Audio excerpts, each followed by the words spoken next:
Plug phone. The plug phone. Boop, boop, beep, boop. Who is it? It's the plug. Can you come help me? Hurry. Oh, Renee, you're foul. She set me up. She set me up. You set me up. You set me up. I like those dark green messages. They look pretty nice. I mean, Renee has a Samsung. Broke ass nigga. All right. You ready? Now this freaking. Don't worry about that later. You busy? No, that's not working. That's just life. Closing. Oh, okay. Yeah. Welcome. This is I don't know. We don't keep track of episodes here. We just come here and talk. This is X. Huh? Yeah, right? Yeah. X. Do you remember when they started doing that in school? Bro, I remember there was in geometry, and then it was like geometry is the first time I ever saw letters. Yeah, you're like tan. Nigga, who needs a tan? Sine, cosine. I have used sin, tine, cosine, arctangent, arcsine, all that stuff from when I learned it in 7th grade till now. It has never left me. You still use it for all your classes? Use it for all my classes. I use it at work. Oh, okay, yeah, bro. I haven't. It's literally irrelevant. Like I use it so much. Well, that's good. So I guess that just reinforces the idea. Maybe if you kind of get that broad exposure to the education, you'll use it for sure. You'll use it for sure. If it's relevant towards you. Me, what do you use at work? Algebra? Not even algebra. Excel. And they don't teach you that in school. Isn't that wild? Yeah, I mean, they do it in for college. us. Yeah, in college. What'd you learn? Like basics of Excel. Do you know how to VLOOKUP? Yeah. Bro, I was at work and they were like, can you do a VLOOKUP? And I was like, huh? Yeah. I know how to add, subtract, average, mean, median, mode. I don't know this hyphy-fyfy VLOOKUP shit. Yeah, so I took a whole Excel modeling class in college. And so that was probably the most relevant. Useful class, yeah, right? Exactly. But I mean, now just the career that I'm in, you don't need it. We have software that does most of that. I still use Excel, but not to the degree where I'm like actually doing like leverage buyout models or anything like that. Do you think software will ever overtake the human? Like AI? I guess. I think to a degree it could. I mean, I wouldn't see why not. Then what is going to be our purpose then? We don't have a purpose. It just end up like iRobot. iRobot people had purposes. But didn't the robots take over? They wanted to. They wanted to? Are you talking about, what's the one with the little nigga and there's the robot? Oh, it's the robot. There's Eve and then there's the other robot, Wall-E. And everybody's fat, just sitting down. To be honest, I don't think I've ever seen Wall-E. Bro, Wall-E. All the way through. Yeah. I don't know. Wall-E makes me sad, dude. He was a loner, wasn't he? Because he was like he was like an old robot or something like that. I don't know, but Wall-E makes me very sad because it just seems like. So you saw people in these like that is gonna show up on the thing every time. Real quick aside, every time like a shake, rattle, jump or anything, it's like boing. But yeah, no, Wall-E was like just like everyone was like fat and they didn't do anything and they just sat like. I don't know. I think people are. I was talking to you about it. I don't like change. I was at Macy's and this lady. I was telling the lady, I was like, "Hey, do you think Macy's is gonna close down?" And she's like, "I don't know." And I'm like, "That's just. It's like everything's changing, right?" And it's not necessarily that I don't like change. It's that I don't like the kind of change. And it might be me personally, but I think the kind of change that we're experiencing is it's always to make things easier. Mm-hmm. To what end? Like, how easy do you want life to be?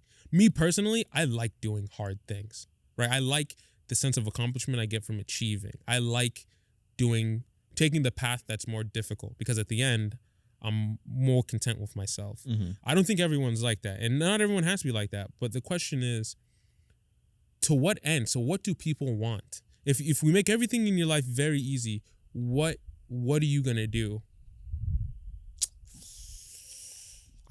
I don't know. It depends on how advanced technology can be. Like think about autonomous driving. If you don't have to drive, I mean, you can do whatever you want in a vehicle. I mean, you get the car running for you. What is this thing that people want to do? Like, because that's a good argument. People are like, I want my car to drive for me. What are you going to do with that time? What my question is, what are people going to do with all this free time? Because it doesn't seem like they're going to do things to benefit the earth and help other people. It just seems like they just want more time to fuck off and do nothing. Yeah, which I think a lot of times people don't have as much free time as they would like. So I mean, if you have, depending on how far you live, like if it takes you 30 minutes to get to work, Yeah. That's an extra 30 minutes. You can, I don't know, sit on your phone, you can do social media, you can do a little research, brush up on the news if you want to be productive. Well, I mean, now we don't have that. Like my dad was telling me, he's like, he just gets up and goes to work. And it's like, yeah, working from home. But I mean, there's going to be some sectors of, the economy that you got to go back in, like, or people want to go back in. I want to go back to the office. I'm not going to lie. I find myself being a little more productive because I'm not rolling out of bed. You have a routine in the morning that helps you kind brush of your get into the teeth, flow. shower, put lotion coffee, on, everything. Yeah. Some people. Some people, I mean. So, yeah, it depends. So, but to, like, back to the point, like, to what end? What do people want? That's tough. I think it depends on person to person, but generally I think people want more time where they feel like they have control over how they use it. I guess so. If you have an extra 30 minutes there, or if you have a bunch of software kind of doing, stuff for you so you don't have to, think about it. Yeah. You can do whatever you want. You can sleep, read a book. I'm not reading a book. I'll but watch like, a YouTube video. I guess, and maybe that's a question that people can answer for me is, what would you do if you had free time? Right? Like, everyone's always like, I wish I had more free time. But when you have free time, and obviously I'm not the person to be talking to. I don't sit still well, right? Like, I'm very restless. So me, free time is just time that I could be learning something new. But like, and maybe this is the deeper question. What is free time? Is it time that you can just allocate to whatever you want? I would say so, yeah. Yeah. And I guess it depends on, what that person likes, whether it be, you kind of researching or you want to build something, actually build something. I hate you. Or whether it's someone who just wants to sit and kind of binge watch TV. I think that's, people don't like being micromanaged. Yeah. I feel like if you give them more time, it might help with Do you think, okay, and so going back to like the Wally example where everyone just got fat and just rolling around tubs, do you think it gets to a point where people are like, no, like, I want to do something, do you think it'll ever get to a point where people just become mindless and just kind of have life automated for them? Or do you think people will push back because they actually like doing things? Because it seems like what you're explaining is like what people like to do aren't necessarily the most productive things. Like, I love reading, trust me, but like, reading is productive for me in my mind, but it doesn't really help society that much. And I would argue that reading helps society a lot more than something like watching TV and being on social media. You know what I mean? So it's like, do you think people will ever push back against the ease of life that's coming? Or do you think that it's going to be more so they just accept it and eventually it gets to a point where human beings are just like I guess you could argue human beings will probably live a lot longer if they do a lot less, but then that'll be a life unfulfilled. Yeah, and I don't have a crystal ball, so I can't really see, what, but I hope it doesn't come to that point. Otherwise, I'm sure there's some Black Mirror episode where it kind of dives into that. I don't know if you've seen that TV show before. Yeah, bro. Okay, yeah, okay. I'm pretty sure I told you about that TV show like 5 years ago. Did you? Or 6 years ago. Okay. Yeah. Well, the one that kind of just comes to mind is like that social media one. The one where the people get ranked? Yeah. It kind of just, for some reason, popped in my head. I hope not. I hope it doesn't come to the point where you basically Aren't we kind of doing that exist. already? What? In terms Ranking of social people media? with social media? Bro, okay. I don't watch The Bachelor, but I have another thing to say about The Bachelor on that note as well. But apparently the host of The Bachelor defended something that had to do with slavery. And now that nigga's on administrative leave.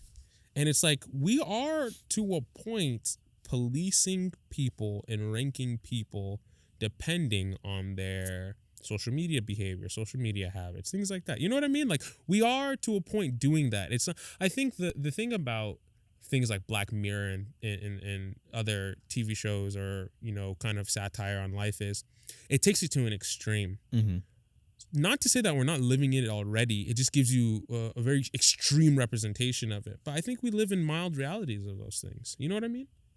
Yeah, I mean, social media just allows more content to be out there. Yeah. And I think just the way that things are happening in the political climate in this country is the cancel culture. And so when you have a general consensus from a majority of the population that will oppose something from the other side, in the case where I don't know what the dude say about slavery. I don't know. I didn't read into it enough, but he was like defending someone who said something about slavery, and it's like, I don't know. I don't care about The Bachelor. I think it's a stupid idea, but obviously people love it. Love that stuff. Funny enough, what I was gonna say is this year on The Bachelor, we have our first. To white people, our first black bachelor. To everybody else, our first biracial bachelor. Because for white people, if you ain't white, you're something else. But we have our first biracial bachelor, and I think we had a black bachelorette back in the day too. But what usually happens is the ratings for the bachelor are the lowest when the bachelor isn't white.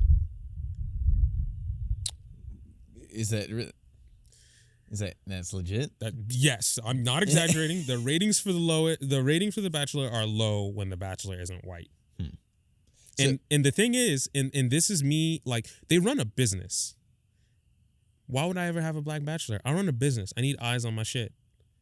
Don't blame the company for not having a black bachelor. Blame these racist ass viewers for not having a black bachelor. And like the thing too, so I heard the story through the grapevine about The Bachelor. And the funniest thing is I talk about things on the show like niggas actually watch. Like to the probably 40 of you who watch, you have no idea how much it means to me. But like it's not really like I can say whatever I want here. Like what am I gonna do? Get fired from my job? Nigga, I'm unemployed. Go man, cut the funding. You sick bastard. But like so it's kind of like so I heard they were going to do a real black bachelor, not a half and half, coffee and cream. And the problem was that the demographic of and it's mostly women who watch The Bachelor, put themselves in the roles, right? So they put themselves in the, like, I could see myself with that person, right? And between the two of us, I think a white demographic can see themselves with you more than they can see themselves with me. So they had a choice to make, which is you go with the lighter dude because you think that you can get more viewership. So I'm wondering, my question is, what is the viewership going to look like if they have like a true bred blackity black like myself on there? Probably plummet down to 0. Definitely a possibility. It'd be interesting, how it worked out. Another thing is, in terms of the racial breakout of the contestants, is it pretty consistent season to season? I guess you don't really watch, but I think it's. I would honestly say it's. Yeah, it's like I don't think no more than 5 black ladies. I think maybe 1 or 2 Asian ladies, and then maybe some. I haven't watched in a long time. I used to watch when I was a kid. It was on the TV just because my mom canceled the TV subscription or whatever. Yeah. So it was like the only thing that was on. It was pretty decent breakout. I mean, I saw like 2 Asian girls, a couple black girls. Probably represented. I think they probably try to represent the population. Yeah. Okay. Which is pretty fair. Right? Which is what it should be. Yeah. Yeah. But I don't know. I was just sitting like cooking, and just like the beef between the girls. Like the most petty stuff. I think The Bachelor as a television show and The Bachelorette is. I think that's where all these problems started. Problems of like I feel like for me, I think the first Bachelor was in like 2001, so I was like 6. But I think like that's when I'm like, oh, this country's on the decline. I think reality TV's. I think that was because that was that not. It was that, and then that show on MTV. What was that show on MTV? Big Brother or The Real World? Oh yeah, like those ones that just throw people in the house. Throw people in the house. As soon as I saw that, I'm like, this ain't gonna be good, boss.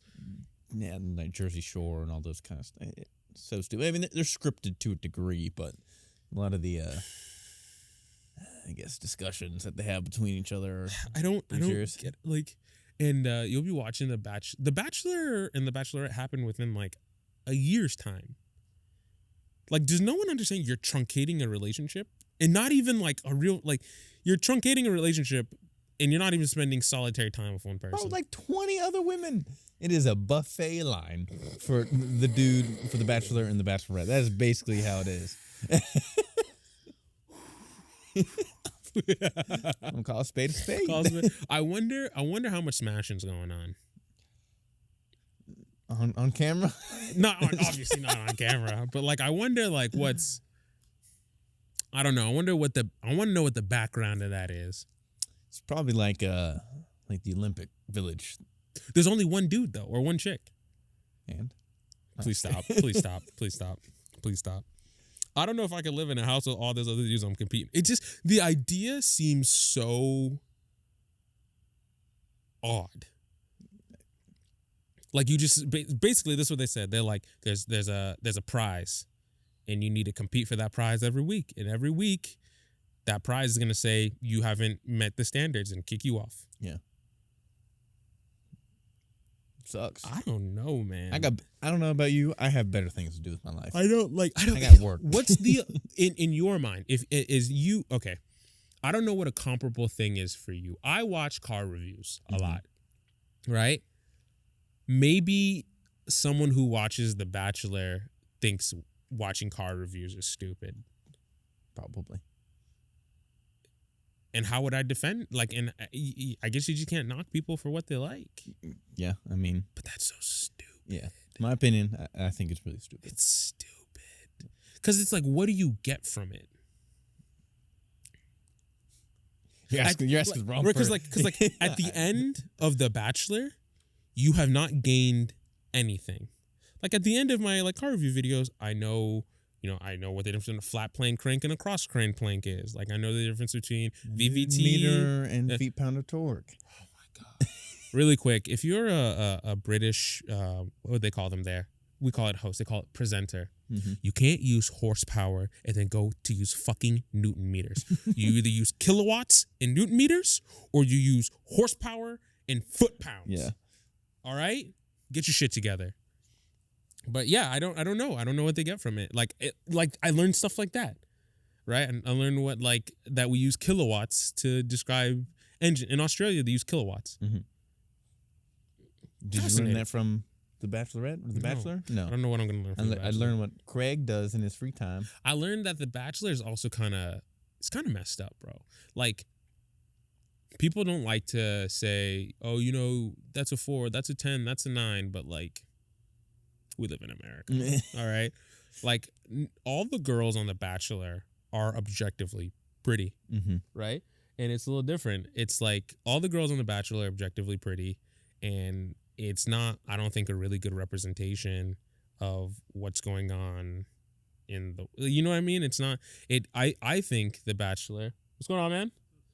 I think The Bachelor has kind of messed up what is going on in terms of people's perceptions of stuff. You know what I mean? Like, I think it also has made girls feel as though they have to be a certain way, or like, you know what I mean? And honestly, for dudes too, have you seen some of these dudes on The Bachelor? There's some good looking dudes. Loaded. They are like, and it's just the warping of perceptions of what we think is kind. I'd even have The Bachelor on our list of topics. That's how much I hate The Bachelor. I don't like it. I don't like it. I don't like it either. What is something, though, that you think... Do you remember when the Discovery Channel was popular? Like David Attenborough? David Attenborough. He's still alive. He's 96 years old, I think. Man, I still watch one. He came out with some new something special. couple Yeah, I think they threw it on Netflix, like not Blue Planet, or like Planet Earth or something like that. I enjoy that stuff. But the thing is, like, I feel like Discovery Channel has really taken... I don't hear about it. When I was a kid, hey, you watched Discovery Channel last night? It's like, nah, bro, what happened? Yo, how it's made? It's like... Bro, how it's made, that used to be my jam. Right? I learned how a lot of very odd things are made. Mm-hmm. I feel like Discovery Channel's on the back burner now. They have their own streaming platform. That's kind of what, our generation has kind of done. What's the difference between I find streaming hilarious because eventually everybody is going to get all the streaming channels and put them in one place. And boom, we have cable again. Pretty much. It's just, at this point, it's free access, though. Like, How do I don't you- have to wait to like a set time schedule. Now you Everything can watch drops- what you want whenever you Yeah, want. so like one of the TV shows that came out in 2019 was The Witcher. Like Yeah. traditionally, TV shows they do them week by week. Yeah. You just dump a whole season, bro. I can binge like a whole series in a day. Yeah, I mean, yeah. I mean, How do I'd rather have a bunch of streaming platforms than cable. That's just me though. But what's the difference really? It's just the access, right? Yeah, access. I mean, that's pretty much it. I would assume. Definitely. I don't know, cable. No, It's the same thing. Commercials. There you go. It is commercials. That's Commercials another really kicker, rub you yeah. the wrong way. Yeah. Commercials really do rub you the wrong way. But I mean, that's one change I'm not worried about. I think like streaming services, it's fine. Because streaming services are starting to do cable shit. Me and my sister have this show that we watch, which I recommend to every single person out there, The Expanse. It's an amazing show. But what they did was they let the first 3 episodes out, and then now every Friday a new episode comes out. Yeah, kind of like Mandalorian did that. So too. you get a benefit of like no commercial. I mean, still, it's way better than having commercials. Fuck commercials. Yeah. I honestly, we'll get to that later. I hate commercials. I don't like them. But it's kind of, I like that. I like that you have something to look forward to.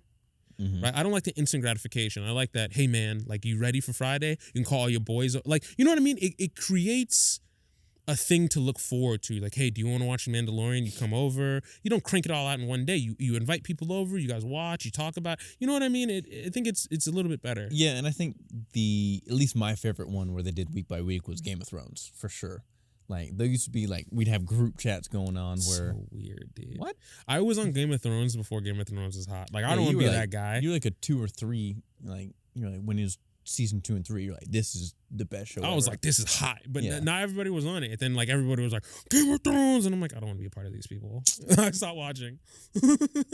I was telling you, I'm like, bro, this titties, niggas getting their head cut off. Like it is real out here. Yeah, but it was like, what's it on HBO? I'm like, I don't have HBO. It was like, am I here poor? I gotta pay. We had HBO in college though. I thought wasn't it like part of Prime or something?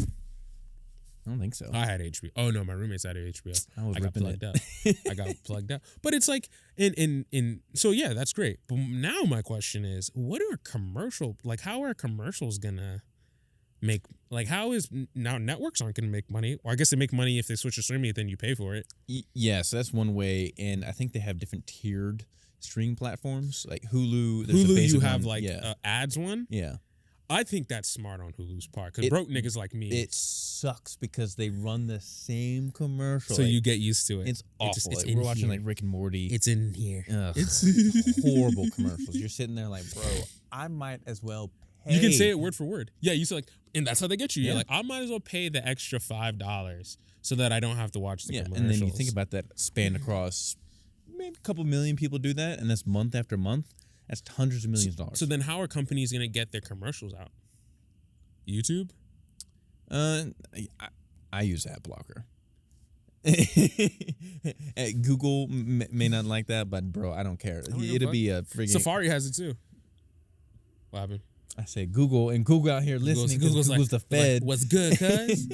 What's Bracken blood? Yeah, but yeah, I'm not gonna watch a 60-second freaking clip. I and have hate a 30 that. second. They're so intrusive Yeah. now. Do you remember when YouTube started? There was like no ads. No, And then now it's like, because Google realized they can monetize the platform and make nigga, so much money. bro. There's no ad like the unskippable mid like video ad. Yeah, That's just foul. on your phone, right? Because I can't do ad blocker on my phone. Which I'm surprised you can't do that. At least on Android. You that'd can do be- it on Android? I say I would be surprised. On Android, you think you should be able yeah. to do it. I feel like ad agencies hate ad blocker.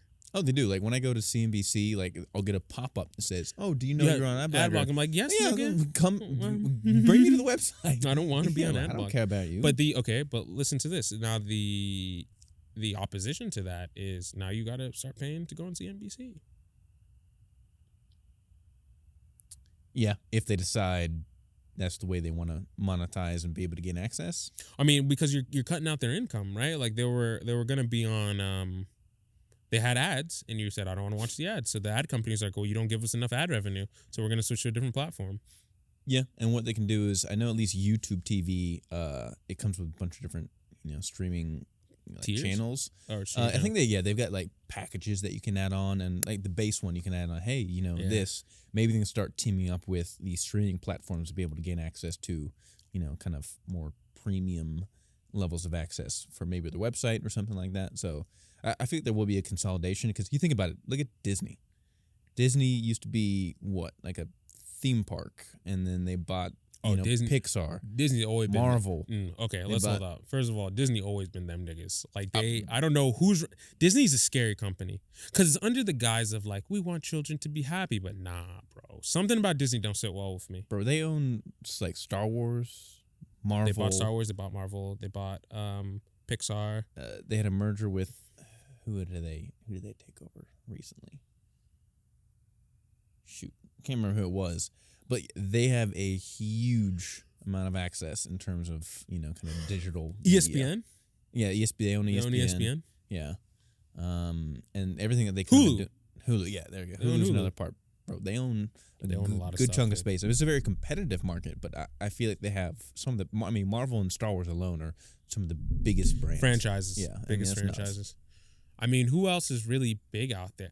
Do you? And I don't know. I'm a pretty avid. I'm not an avid TV watcher, but I like good TV. I think that there's this effect going on, especially in like Netflix and Hulu and all that stuff. Is if your show isn't clearing like millions of viewers, it gets canceled immediately. Like shows aren't allowed to. I feel like there's some shows that have a potential, but because they didn't like, how to describe it? Well, when I started playing soccer when I was young, you had soccer teams who had coaches that were allowed to work. So like if this coach's first season wasn't good, they'd give him like 2 or 3 more seasons to actually build a team, you know? And you used to have it so like coaches would be at teams for like years, right? And then all of a sudden one day it just switched up. Yeah, you get fired the same season. You get fired mid-season. Yeah. And I feel like that's what TV shows are like now. It's like you get canceled right even before you finish. There's this TV show that I really like. It's called Hellstrom. It was on Hulu. And it's like a Marvel thing. It's like an offshoot thing. But I really enjoyed it. I really liked it. And it's like, it's canceled. It canceled before it even finished. Really? And it's like, what's this? What is this hyper, like, you need to be? I don't know. I don't like it. It's very, you're not giving things, like watch, if The Witcher has a bad season next season, it's done probably. It's possible, because think how much, I guess it means ultimately comes down to be a business decision. Yeah. Think of how much money you put into hiring the actors, scripts, bro, the amount of money put into the actual advertising to be able to get it. And if it's a dud, bro, you're on the whole probably, tens of millions of dollars as it is. So for you to be able to recoup it on another season, it's probably pretty tough. At that point, it's just a losing investment. But then, okay, so there are a lot of television shows coming out, but I don't think they're quality. Can you give What's the last words? quality TV show you watched? What do you mean by quality? What's the last TV show where you're like, and it's not like a popular TV show, but it's like, oh, I really like this. Do you have a show where it's like not other people watch it, but it's you are a faithful fan? I mean, it can be something that's going on now, or is yeah, for sure. At any time. Okay. Like that was your show. Psych. That was a great show, and that was before this turn of events. Yeah. Right. Like back then, a show was allowed to stretch its legs. Psych was not a super duper popular show. No, I didn't really know many people that watched it. Yeah. But it was a great show. Right. I always think about that show we watched, Sirens. That show was so good. Yeah. I thought everybody in there was so good, but for me, it's The Expanse. And for some shows, this is what happens. If you have diehard fans like me, I have 2 shows that I got saved. I used to watch Lucifer, and I used to watch The Expanse. And one was on Sci-Fi. I think one was on like ABC, and they both got canceled. And people were so outraged that Netflix picked up Lucifer and Amazon picked up The Expanse. Okay. right? But same thing happened to like Brooklyn Nine-Nine. Brooklyn Nine-Nine was on regular TV, and then it got canceled, and then these streaming services pick it up. So what I'm starting to think is, if you're a show that you have a loyal fan base, where at least the streaming services think that the fan base is so strong that you can get people to actually sign up for your streaming service, they'll take you on. Oh yeah, for sure. I mean, one show that I loved, and I might have been one of the only people that ever watched it, was you ever see The Glades? No. Okay, so it's about this detective from Chicago moved down to like West Palm Beach area in Florida, and he's a homicide detective. He's kind of a dick. I mean, honestly, but he's like super funny. Yeah, and it was a great show, and it ended in season 4. Yeah, and the last scene was him getting shot. Oh, and then like bleeding out on the floor, and then they canceled the freaking show. I was so mad when I found out, because I caught it like later on. And I was like blowing through it, you know, binging. And I was like, all right, when does season 5 come out? And then I like pulled it up, as like canceled. Don't that hurt you something special? Yeah. This, bro. I invested time. There is no, dude, this is kind of sad. If I see a new show and I catch 1 or 2 episodes, I'm like, yo, I could really see myself being a fan. And I look and see, and it's like canceled after season 3. I might not watch. Because it's like, it's an emotional investment, dog. Yeah. Like you are becoming emotionally tied to these characters just for them to just cease. And I'm not saying like 6 seasons you've had a run. You had a very so if it ends after 6 seasons, I understand. 3 or 4 seasons, I'm like 2 or 3. Like if it's good seasons, maybe. But like, I don't know, man. TV's not what it used to be. Even like my guilty pleasure was Teen Wolf. I watched every season, every episode of Teen Wolf. Weren't there like double-digit seasons? 7, only 7. Oh, okay. You have a runny on your nose and it's bothering me. It's cold, bro. Freaking like 40 degrees. Negro, were you gonna use my jacket to wipe your nose?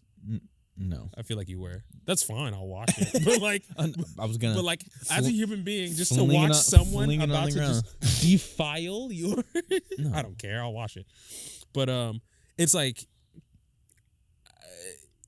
7 seasons. Was it 7 or 6 seasons of Teen Wolf?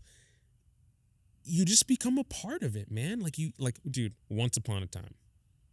I don't watch. Do you remember Once Upon a Time? Were we in the same class? That. Okay. I was in, I think, Miss Uhas's class. Shout out to Miss Uhas, bro. I was in Miss Uhas's class, and she made us watch this show, like the premiere of this show, Once Upon a Time, for class. And I just kept up with it. Like, we watched it for class, and I just kept on watching it. It would come on ABC, I'd watch it. I just kept up with it. It wasn't necessarily that I was interested in the show, but it's just something that I kept up with, and I became invested. And I don't think we can become invested in TV shows anymore. I think it's just like, it's here, then it's not here. Like, bro, the Marvel shows, Daredevil, Jessica Jones, Luke Cage, Iron Fist. They didn't give us, like, they just canceled them, bro. Were those Netflix? They were Netflix shows, but then Marvel came through and they're like, nah, we taking our shit back. Yeah, I mean, that's business. Companies butting heads. I mean, that's why it took forever for freaking Spider-Man to come over to the MCU, because Sony had the rights. And then that finally worked out.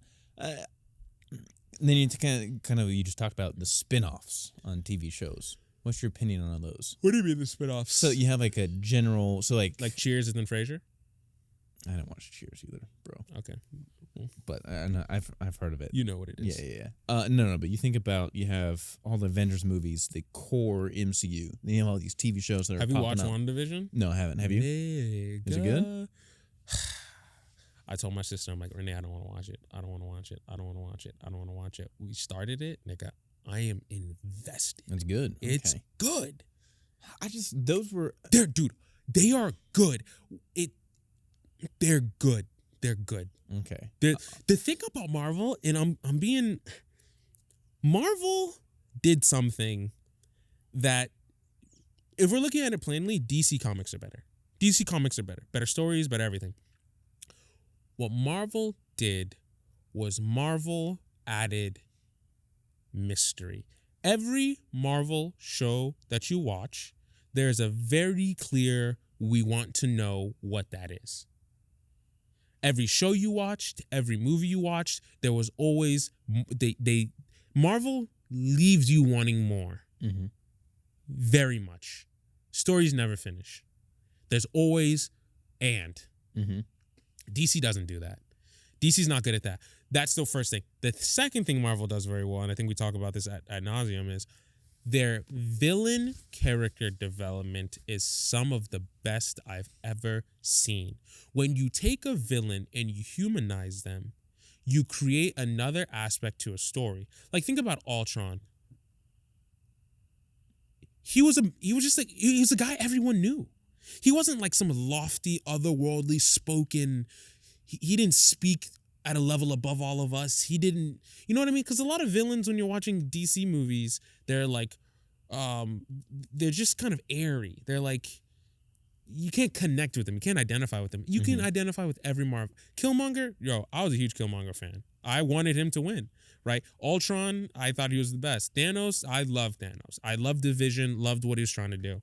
Like, there's not a villain I didn't like. Let me think about that. Iron Man movies. They're standalone movies. I wouldn't like saying, yeah, they weren't that good. You know what I mean? Thor's were okay. Bro, Thor, the first one was not that good. The Dark Elf one was not good either. The third one was very good. Third one was fantastic. And that's another thing that they capitalize on Marvel. People want to laugh, bro. Yeah, I think, DC is way too serious. I like that about DC. DC, when you look at their comic books and their animated series, they're very good. Okay, yeah, I didn't read the comic books because I wasn't a nerd. Just kidding. Yo, say that to Renee. Renee is a hardcore comic book person. I think they've got a great character pool that they can pull from. And their stories are elaborate and so. Their stories, like, my sister watches these comic videos on YouTube. Their stories are way better than the stories they have over at Marvel. But Marvel has just captured America, right? And now it's like skiing versus snowboarding. Like now it's like you have to pick what kind of fan you are. You can't be both. And it's like Marvel just did a better job. Like WandaVision, there's an underlying what's going on. That's the big thing in Marvel movies. What's going on? We don't have all the facts. We don't have the pieces. And they give us little niblets. You know what I've never noticed? How many airplanes fly over top my house? There's no airport around here. There's PDK. What's that? Peachtree, DeKalb. Is that? Because I'm like, bro, that's the fifth airplane that's flown over. Like Chambly area. So it's like maybe 30 far. minutes from here. Yeah. But yeah, that's the thing with Marvel is there's like, you get little snippets of facts, and then you're like, but what's the story? And so now you're just like, I need the next episode to build the story. Like, they're very good at building suspense. I think that's what it is. Okay. Yeah. I mean, I'm just looking forward to this recut of Justice League. Hopefully, because they're going back and basically redoing a massive portion, right? Jackson, Ricardo Merrick. When I tell you the foul shit that went on in Justice League, nigga. Okay. Zack Snyder directed Justice League. He did most of the shots. I think he finished up filming. Zack Snyder's daughter passed away. So he had to leave the film, right? And he couldn't finish it, obviously. So they brought in Joss Whedon. You know who Joss Whedon is? Name sounds super familiar. First Avengers. Okay. All right. He does a whole bunch of reshoots and all this stuff. I hear is like a tyrant on the set. They put out Justice League and they put Zack Snyder's name as director, but it's Joss Whedon's movie. That movie was a fucking dumpster fire. Bro, if I was Zack Schneider, I would toss hands at Joss Whedon, bro. So Zack Snyder said, I'm cutting 94% of the footage he used. It's going to be a because we were all watching the movie and there were scenes like from the trailers, right? That we expect to see in the movie that just never happened. And we're like, yo, what's up with that? So this new one that's coming out, it's called the Schneider Cut. And it's going to be good. Like, I'm going to be honest with you. I rank Superman versus Batman Dawn of Justice, the extended version, like the 3-hour version, above every Marvel movie except for Endgame. It goes Endgame, Superman, Batman, Dawn of Justice, and then other movies. Superman versus Batman Dawn of Justice is shot incredibly well. I think the story is very good. It adds 30 minutes, and those 30 minutes I think are crucial. Okay, I haven't seen. I think if you think of it's a very well done movie. So much so, like, I don't think Marvel movies stand alone well. I think like that movie stands alone well. Yeah, that's one thing I definitely noticed. If you break it out, other than Thor Ragnarok, but that's kind of, you get a mixture because you got Hulk in there. Even Black Panther, to me, I love Black Panther. That's maybe just because it was kind of the hype. It was us. It was finally we got what we wanted. Yeah. The star of Black Panther was Wakanda, the city of Wakanda, or the country of Wakanda. It was beautiful. It was amazing. Rest in peace, Chadwick Boseman. I mean, me and my sister were talking about this. How do you not have a Black Panther? I think we shouldn't replace King T'Challa, but I still think we should have a Black Panther. Someone else should be like the Black Panther is not a person; it's a mantle. And the Black Panther is just usually the king of Wakanda. But now we don't have a king. Because they were supposed to come out with the second movie. Yeah, I don't think next year. Yeah, I don't think we should replace King T'Challa. Let him rest in peace, right? The way his dad, King T'Chaka, right? Let him rest in peace. But I think that we should have another Black Panther. I don't think that we shouldn't like recast T'Challa. Oh no. I don't think so either. Just for his legacy in terms of him as an actual actor. Yeah. I don't know who they'd bring. Do you give it to what's her name? His sister? Yeah. Shuri? Shuri. Okay. I don't think so. Bring back Killmonger. It makes it weird then, because you have to bring back Killmonger and then you have to make him like an anti-hero. Yeah. And honestly, I liked Killmonger as the Golden Jaguar better. Yeah. I don't know enough about the comics to comment on it. I'm sure Renee would have you read right now. She'd be like, I'm like, damn. Bro. So I'm sure the director will figure something out. Ryan Coogler? You know he's from Oakland. Is he? Oh. Yeah. That's why Oakland was in the movie. Oh, okay. Yeah. The opening scene. Yeah. Okay. Cool. But I think Marvel they got the formula down. Yeah. I think DC makes better movies. I really do. I think if DC just made their villains a little bit, humanized their villains a touch more. Barring Christopher Nolan. Those are probably Batmans some of the best movies. Sit above every single Marvel movie The ever. first one was Scarecrow wasn't really that cool, but freaking Joker. It wasn't just Scarecrow. It was Ra's al Ghul. Yeah, Ra's al Ghul. How did I forget about him? Because honestly, the first one wasn't memorable as much as the second one. Yeah, Heath Ledger. Oh my! Probably one of the best acting performances of all time. The craziest thing about the Batmans is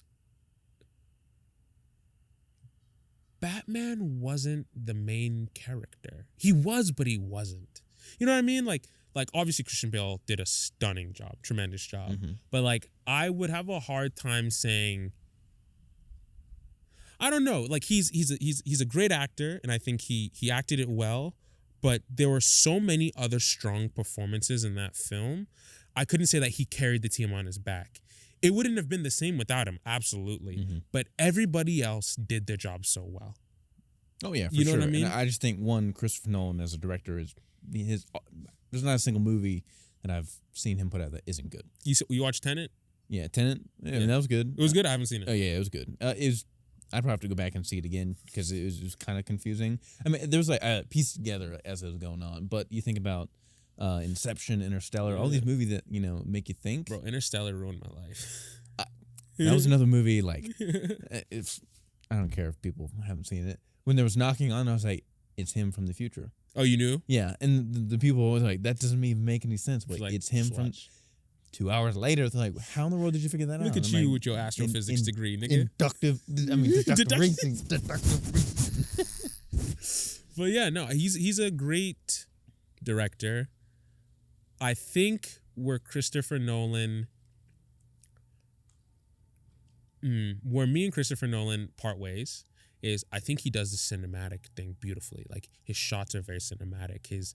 He tells a very good story. But like what I think of Christopher Nolan, I think of Dunkirk. Not because that's his best film, because I think that's him, which is his movies are more inference. They're there's not a lot of dialogue in a lot of Christopher Nolan movies. Like, in the dialogue isn't rich. You know what I mean? I mean, in terms of like the depth of stuff they're talking about? Because you think about Inception, that's kind of rich. The idea was rich, but the dialogue isn't like. Do you remember in the last two Avengers, Thanos was spitting straight bars? He was, yeah. Right? The hardest of choices require the strongest of wills. Perfectly balanced. Perfectly balanced. Or what's that? As long as those who remember what was, there will always be those who cannot accept what can be. Yeah. Like that, bro. Like when you hear something, you're like, that hits you. I need subtitles. Like for those who can't hear the Right? death. Yeah, bro. Right? Like, I think the only bar I've ever had from a Christopher Nolan movie, there are a couple, which is not like you like them scar. You want to know how I got these scars? It's not the same. Like the lines that Thanos spit out, you could apply to your life, right? Like they were insightful philosophical things. The only thing I remember is the only Christopher Nolan bar that I really like is "Do you feel in charge?" I was like, damn. Yeah. I mean, he had like the Joker had a good one where he's talking about just the conflict between Batman and the Joker was when an immovable object when an unstoppable force meets an immovable object. You know, I was like, that's a bar. Yeah. But the thing is, like, how many we can go right now? We can go back and forth and just talk about Thanos bars, Ultron bar. Like there were bars. The dialogue was it was great. Right, the dialogue, and that's a third element I didn't think about in the Marvel movies is the dialogue, whether it's funny or not funny, is very good. Right, it's things that you're like, that's deep, that's funny. It's jokes that are, especially for people who are witty, that are like a little bit. I'm cackling above some of these people, and then they're like, "Why are you laughing?" I'm like, "You didn't get that?" Yeah, like right from 2 movies ago when he said this. Exactly. Like, I don't think Christopher Nolan. If Christopher Nolan got with whoever writes the Marvel movies, it would be something. I think Christopher Nolan has the cinematic sound. I think he has the soundtrack sound, but I don't. His dialogue is good. Great, makes for great movies. But if he had a vicious writer, right? Or if he didn't he direct one of the Marvel movies? Or he was like a co-director or producer or something? Not that I'm aware, but yeah, if you could get whoever's writing for Marvel, the Russo brothers, or those are the directors, if you can get his cinematography with like the right writer, you get, this is what you need for the new 007 movie, the one after this one that's coming out. You get Nolan's cinematography, his soundtracks. You get a grade A writer, and you get a new 007. I don't give a shit if he's white, black, Puerto Rican. I don't care. But you get someone who can hold the film, right? Who can hold the attention. Best film ever. I guarantee you. I mean, I don't know about you, but I love the 007 movies. Daniel Craig? Yeah. I mean, even watching, Pierce Brosnan, I've gone back and watched those. So there was a point, and I know you remember this, they were like, why can't we make 007 black? Like, why can't we make him black? I'm going to say exactly why we can't make him black, and then I'm going to say exactly why we could make him black now. If you were in 1970s Belarus, if I saw a nigga in Belarus in the 70s, no. No. You're standing out. Yeah. The point of 007 is he's inconspicuous. He can blend in anywhere. And the way the world is, white people can go everywhere. Right? Like, the reason why 007 couldn't be black and the reason why he wrote him as a white man was because of the conspicuousy. That is not a word. How inconspicuous he was? Yeah, because of how he can blend in anywhere. Yeah. He can hide anywhere. Yeah. So it's like a bunch of different languages too. So I mean, that's what you need from a spy. Like if you needed 007 and if you want a black 007, that nigga's only operating from East to West Africa. Yeah. Yeah. Or you can have every country I've been to, there's always a large Asian population. You could have Bro, I was in Mexico City. Asians. And all over. Asians are all over. And no one bats an eye. No. So yeah, you could have a 00 Ho Chi Minh, but like you can't have and it's a sign of the world. I think if someone had explained it this way, people would understand it more. Because people were so angry. Why can't we have a black 007? Because the world that we live in, even now, if you're a black person in parts of Eastern Europe, you stick out. If you're a black person in parts of China, you stick out. Yeah. right? If you're a black person, parts of even Australia, you stick out. Yeah. The point of 007 is to be inconspicuous, right? So, like, I understand people. Now, this comes to the second part, was now the way the world is going, you should have a black 007 and you should put those things in the film, right? You should make the film also have to adapt to The character. the character, being like, you're black in Belarus, you have to have a real good story. You gotta be a real, and it's gonna be unfortunate, but like when he goes to the gala, he can't just be a rich businessman. I mean, he could be a Nigerian businessman, but if you're like, oh, I'm an athlete, people would believe you more. Like, you have to make the stories fit the narratives, right? The world we live in, if you're a black person, you're rich, people automatically think you're an athlete, or you know what I mean? Like, So, I mean, have you seen the trailers for the new? yeah, there's James the Bond? black girl, Yeah, 007. and then the She- Latin chick too. Yeah, she looked like she out here moving weight, bro. Yeah. I love her. So I think this one's gonna be great. You know, one, because they've had a little time. Have they gone back and done reshots, or are they just waiting to release it when? I don't know. And now they have time to do whatever. They could make this one gold. Yeah. If there are So- parts they didn't like, you know? And I mean, going back and watching the first Casino Royale was great. I love Casino Royale. It wasn't the best, though. Or no, was it the best? The Quantum of Solace was Quantum trash. Solace was then you had Skyfall. Then you had Spectre. Skyfall was the best. I think Skyfall is my favorite for sure. And then Spectre, I mean, none of them are like where I'm like, I've never rewatched them because I've seen probably each of them Handful of times. 4 times before. Do you, so like, that's what I'm talking about with like cinematic. Do you see, as someone who like does video and stuff, you notice how there's kind of a gray to those films? Like, you notice how it's not gray or grade? gray. We'll call it color grading. Okay. But like the films aren't punchy in colors. The colors are kind of reserved and stuff. Yeah. Yeah, that's what I like about them. And so Skyfall is super cool because they're in Turkey. They're in Istanbul. Yeah. And they're like, they appear to be on top of the Grand Bazaar. Like, just like the cinematic of like that aspect where they're doing like the motorcycle chase. Yes. And then they end up on the train when Pennyworth has to make that shot. Plane number 6. Yeah. Flying everywhere. And then shoots 007. He falls in and Yeah. then goes into, their kind of, traditional intro. And I just think whoever does, I don't know Genius. who does that. I And think the they're fantastic. The writing in Writing's 007 is very good. Because he's witty, Smooth, super smart. suave. Oh man, that nigga, Bro, he nigga Pennyworth? fly. Pennyworth? She Pennyworth. she aight. She aight. She bad. I'm trying to think who's the Bond girl. Which one? The one in the new one? Anna de Armas? Is she the Latin chick? Yeah. I mean, yeah, her or that French Asian chick from Skyfall. She got shot in the head by my boy. What was his name? Silva. Who was the main villain in Skyfall? The guy, blonde hair. Javier Bardem? Yeah, whatever his name is. So, I don't know. I think it's someone. Yeah, with him. She got her muffin cap peeled back. Yeah, with those sporting. He's like, that's a waste of good scotch. Bro, the thing about 007 that always makes me like laugh is he could watch a nigga get killed in front of him and he's bothered. But his poker face is very good. No pun Unflinching. Intended. Poker Yeah. face. I used to watch that for the Aston Martins, the DB9s. Oh yeah. And now it's like, that would be blasphemy. I don't give a shit what color 007 is. You replace the Aston Martin with like a fucking like Acura NSX, I'm coming through. I'm coming down to England now. No. I'm knocking heads. No, I mean in the most recent one, Spectre, it had who's the guy who played shoot,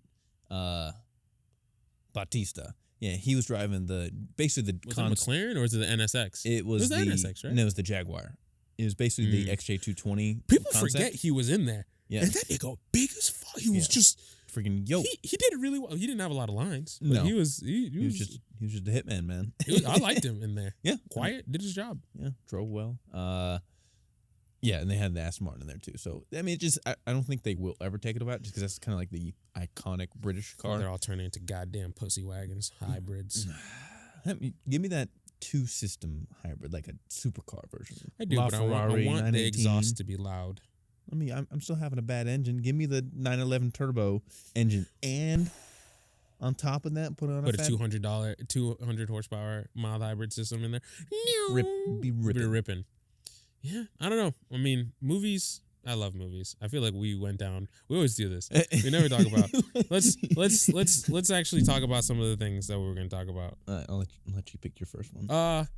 So I was reading something and they were like, we don't have this year. The flu is down, and I was thinking this is my ideas, and I know you have a counter. We're just cleaner this year. People are washing their hands. People using hand sanitizer. People wearing masks. I really think that one thing to come out of this is that I hope niggas stop being filthy. Like, I hope that we're turned a corner. People don't shower every single day. There's no way it can be cleaner. I was watching Family Feud, and they were like, and Steve Harvey with his fucking rat on his upper lip was like, on average, how many times a week does the average American shower? And I was sitting screaming at the TV, 14, 14, 14, 4. That honestly blows my mind. It should be no less than 7. What? If you come to me and you're like, I don't know why I have all this acne, it's because you don't shower. Clean your face. Get some hot water. Clean. You know who doesn't have acne? Us two. Because we shower like normal people. Yeah. Maybe just because I sweat a lot or something. But like in the morning, wake up clean. After That's how I start my day. My neck muscles relax. Yeah. Like 4? 4? It's appalling. Honestly. Yeah. So yeah, I mean, I thought it's because we're just being cleaner as people, and I'm hoping like wet wipes are on. Like I got wet wipes everywhere, nigga. I'm out here dealing wet wipes. People, I'm like, hey, you need a wet wipe. You got your hand sanitizer, right? But you have a different theory. You think it's just all COVID. What? You think COVID cases continue to rise during flu season, right? Yeah. But flu was down. So you think it's transmitted very similar, right? So I feel like, again, this is just pure, just me, just putting on my loony hat. Do it. I think some of the cases of the flu are being counted as COVID. I don't think that's lunacy at all. I think that's pretty accurate. And you think about it, so people like one of my brother, one of his friends went to go get a COVID test. Didn't actually take the test. Left because the line was too long. Because you put in like your information to fill the thing. Came back, tests were negative. Didn't even take it. Didn't even take it. So sorry. They came back positive, but didn't even take it. So it's like misrepresentative cases. And you have your boy Cuomo, and the aide about lying about how many people were affected there. So I don't know. I don't. This COVID thing is very interesting. It's very, very interesting. It's one of the, in my lifetime at least, it's the most interesting I think I've ever come across. Well, if it's your lifetime, it's pretty much my lifetime too. Yeah. It's in our life, 6 months. Yeah. But like in our lifetimes, it's the most interesting I've ever like. It's such a it's a tangible yet intangible thing, right? Which is, I think, because of dramatization of pandemics, we thought niggas was gonna be zombies. You know what I mean? Yeah, because you look back again, medical advancements have blown up since 1918 of the Spanish flu. True. But you think how 50 million people have died?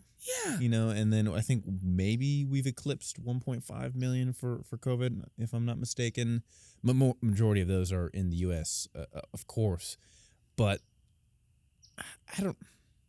Medicine, like, I think it humbled us. Because we're always... I think as human beings, we're like, we can handle that shit. Like, we got it. But then something like this comes and... You really don't think it's going to be... You're like, they'll handle it. I don't know about you. Actually, I know for a fact. You were like, it's not going to be 2 weeks. Because when we started to work from home last March, it's like 2 weeks, flatten the curve. Bro, I've been working... We live in America. I have moved across the country. Come back and you're still working at home. All right? In the mud. So. I knew, okay, this is what I knew. As soon as they were like, wearing a mask helps stop the spread, I literally called my mother and said, strap up, my nigga. We going to be in here for the long haul. I knew people were going to be like, my body, my choice, bullshit. But it's on the right, which is kind of ironic.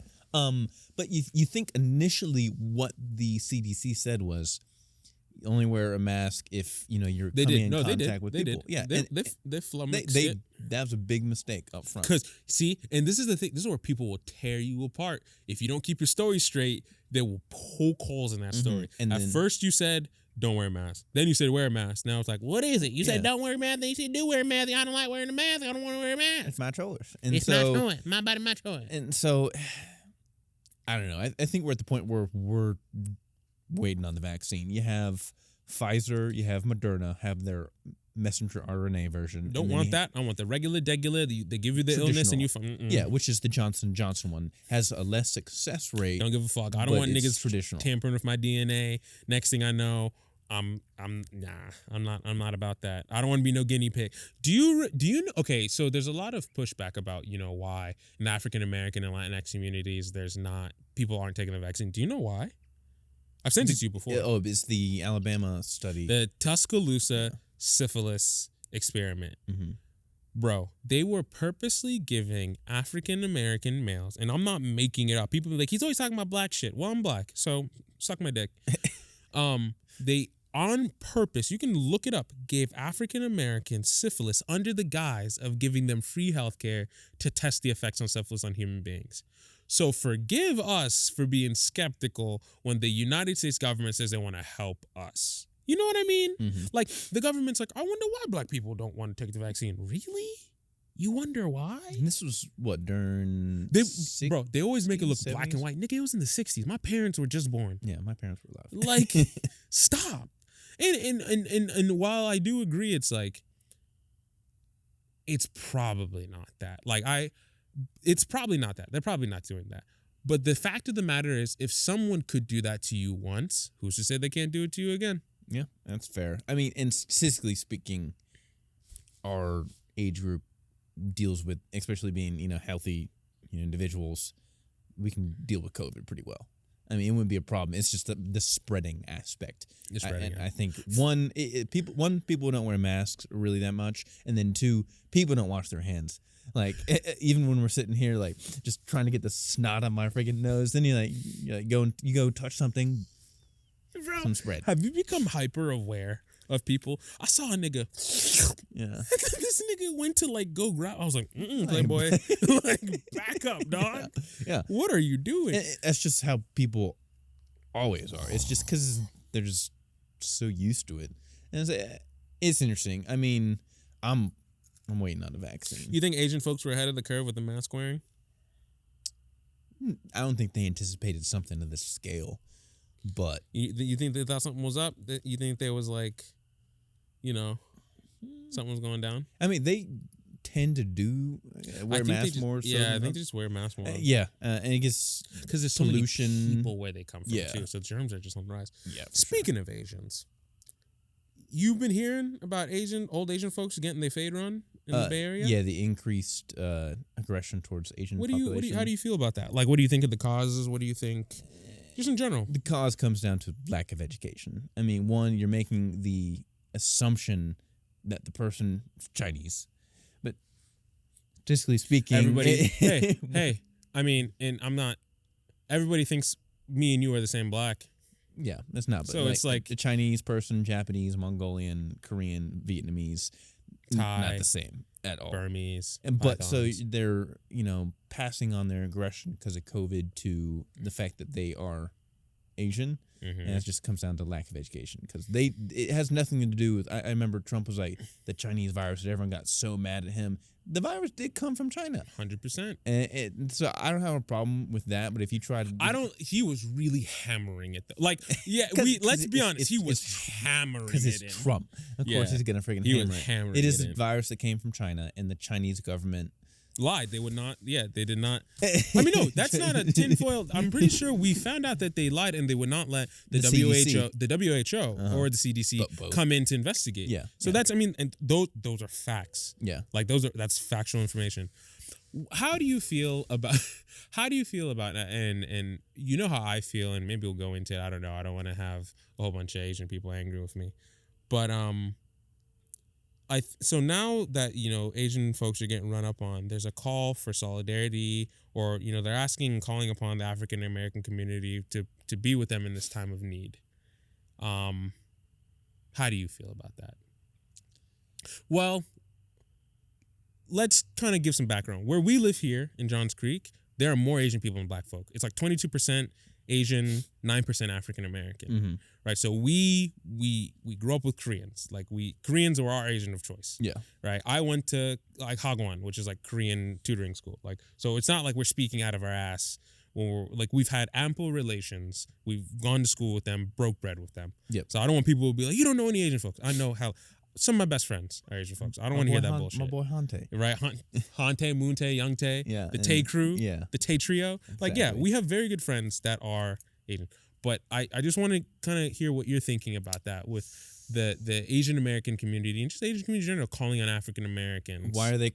My question would be, why are they just now calling it? Because they feel oppression, and so they want other people to come to their help. But would they do the same for the African American population? That's stuff that's happened over the past, 50, 60 years. I did some reading, and what I saw was, do you remember during World War II, The internment the camps? internment camps? Yeah. Civil rights leaders, African American civil rights leaders, and Asian American civil rights leaders fought for things like that. They were together. They were unified. Mm-hmm. And I guess there was during the civil rights movement or something like that, there was a schism. Not a schism like between them, but just something happened in America. An attitude in America changed, and Asians started becoming this model minority, forgetting that we were both an oppressed people, right? Do you know in America, the group of people who makes the most money is not white folks. Isn't it? It's Indians, right? Then No, it's Asians. Asians. And in Asians, they're counting it as, Indians, they're counting right. Indians Okay. and Asians together, right? And Indians have been very quiet too when it comes to, I think, Black Lives Matter, but more so, they haven't been as antagonistic towards us, I think, as Asian Americans have in the past. Mm-hmm. So after that, it just seems like the Asian people got, but I always think of it of like the Irish and the Italians. Irish and Italian people were niggas too. Like Chris Cuomo on CNN always says it, like, and he says that people are like, you can't say that. He can say that. They used to call Italians niggas the same way they called that us. But when they got like, status, they forgot all about that, Mhm. right? As long as there's a new nigga, I'm not the nigga no more. Yeah. So it's like the Irish too, right? Do you know a lot of these like black names are Irish names? Tyrone is in Ireland. Shoshana is in Ireland. Like these are all just Irish names. But that's neither here nor there. I think it's very funny that Asian Americans are asking for solidarity and they want our help when, and I might be speaking out of my ass, I know they wouldn't offer us the same help. Well, I've seen that they haven't offered us the same help. You know what I mean? So I'm not saying, and so I had a conversation with a friend of mine, and I was telling her like, why should we help you guys when we know you won't offer us the same kindness and you haven't in the past? And she said, because it's the right thing to do. And I said, so now you know what the right thing to do is? Like, I don't understand. And I'm not saying you should run up on old Asian folks. I'm not talking about that. Do I condemn the activities? Absolutely 100%. Don't run up on anybody. Said that last episode. Don't run up on anybody. No one's going to run up on you. Mm-hmm. What I'm saying, what my kind of crux of the argument is, why should we help a people that were incredibly silent in our time of need? And have been for most of the time. Like, do you know why the LA riots started? Like Rodney King? Yeah, no. Was it the LA? I thought the LA riots were because of the Korean store owner who shot the black girl, the little black girl. Those are the Rodney King riots. Okay. The LA riots were because there's a part, I don't think it's South Central LA, but it's a part of Los Angeles. There's a lot of Koreans and they owned a lot of stores. And this little black girl was just in there shopping. And the owner thought that she had stolen something and just fucking peeled her muffin back, just shot her. And just riots. Like it was, why would you do something like that? Because in his mind, and I guess in their mind, African Americans are thieves. They're not, they're just not, there's never been good relationships. And if you ask Asian folk, and this is the funny part, like people are going to be like, you're being racist. If you ask Asian people, maybe not our age, but ask them, what do your parents think about African Americans? It's never great stuff, right? I have three friends who are in interracial relationships. Two of them, one of them, the guy is Asian and his wife is black. The other two, the dude is black and his wife is Asian. Out of those three relationships, two of them, their parents excommunicated them. Don't talk to them anymore. I'm done with them. Don't talk to them. Gonna make the assumption those are the two Asian women. No. Oh, okay. One was the guy who had the Asian guy who had the black wife. The other one was a black dude who married the Asian lady. Excommunicated. Doesn't talk. The parents won't even recognize them anymore. So ashamed of them, right? The other one he's like a brother to me. Her parents were not on board at first, but they're warming up to the idea. It's still not great, but they're warming up to the idea. And I was talking to her and I'm like, what is it? Is it like just marrying a foreigner? And she's like, no, if it was a white person, they would have been overjoyed, right? They would have been ecstatic. It's the part is that they're black people. And she was like, it's just the way that they are. And like, even still, she's like, well, I was just lucky that he's not super dark, right? Right? Because if he was super dark, maybe it would have been a different story. And it's like things like that. I'm like, why are we... Do you remember when COVID hit and there were Africans in China and they were just treating them poorly? Like, and this isn't me making it up. There were articles about it. It was on CNN. Like, they were kicking them out of their apartments and like they had nowhere to go. Do you remember that at all? I'll show it to you when we get back in the house and pull it up. And then China was like, there's no room for racism in China, which is a load of dog shit. Because not but 2 days ago, China had a festival where the Chinese people were doing blackface. Like, who are you lying to, dog? And I say all that to say... One, don't trust what a communist government says. True, but what I say all that to say is, I do believe, this is the sad part, I believe that there should be solidarity between African Americans and Chinese people. Not Chinese people, Asian people. That's not the sad part. What hurts me is that there isn't. We are both oppressed people in different ways, but oppression nonetheless, right? Their oppression may not be the way ours is, but it's in a different form, you know? Here in the States, at least. Maybe not where they come from, but we're talking about in the States. Minorities in the States, they all go through their own shit. Mm-hmm. The reason why we are not unified, in my opinion, is because one group doesn't respect the other group as people. Mm-hmm. And that's going both ways. Maybe I'm biased. For me, I feel as though Asians and Asian Americans have always been pretty antagonistic towards African Americans. And I think that if we look at it, Asians are definitely in a higher position of power than we are. Yeah. We've broken down like we looked at the math. We've done the like, math on this one. Yeah. And it's no shade against Asian folks, because there are Asian folks out there who know I'll die for them, because they're my friends. They're my people. I'll tell you the story that warmed my heart so much. And, I hope my buddy watches this because he knows exactly what he's talking about. But when I was in college, there was like your RA or your dorm administrator, right? Mm-hmm. And he was an Asian dude, huge Asian dude. I call him Captain America. Big motherfucker. He's a swimmer. I'm not going to say his name because he has a really good job.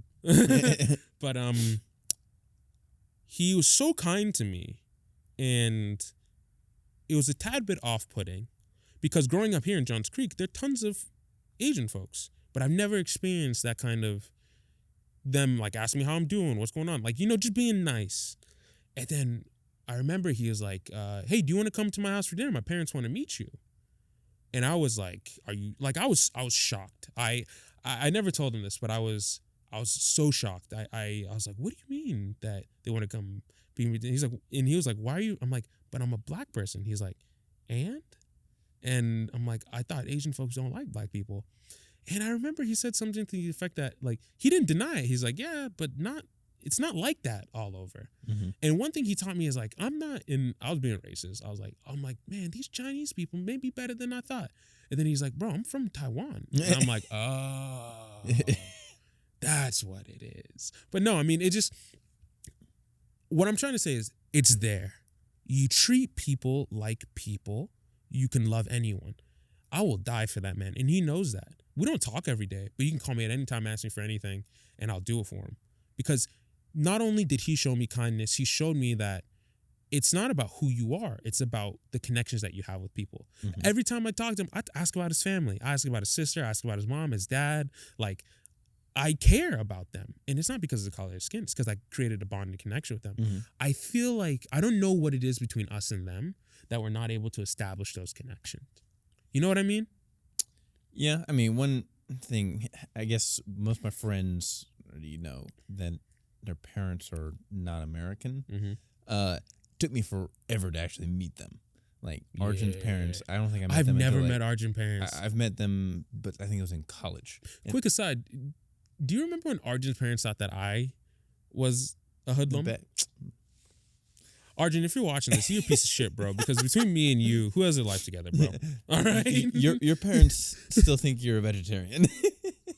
I don't think his parents know he's not a vegetarian. Like, he eats vegetarian stuff when he's at home, and then goes out and feasts on a Five Guys burger when he's outside. Arjun, you foul, bro. But like, I don't think. When did I meet your mom? Like, I don't even think in high school, because we summer before going to college. Yeah, before going to college. We just don't do Hante's that. parents were like senior year, or his mom was like senior year of high school. Real quick, something about Hante that to this day I'll never forget and always blows my mind is the first time I was going to Hante, and I've known Hante for a long time. We went to middle school together. Mm-hmm. Hante was like, I was like, hey man, I'm here. He's like, just walk in. And I'm like, excuse me?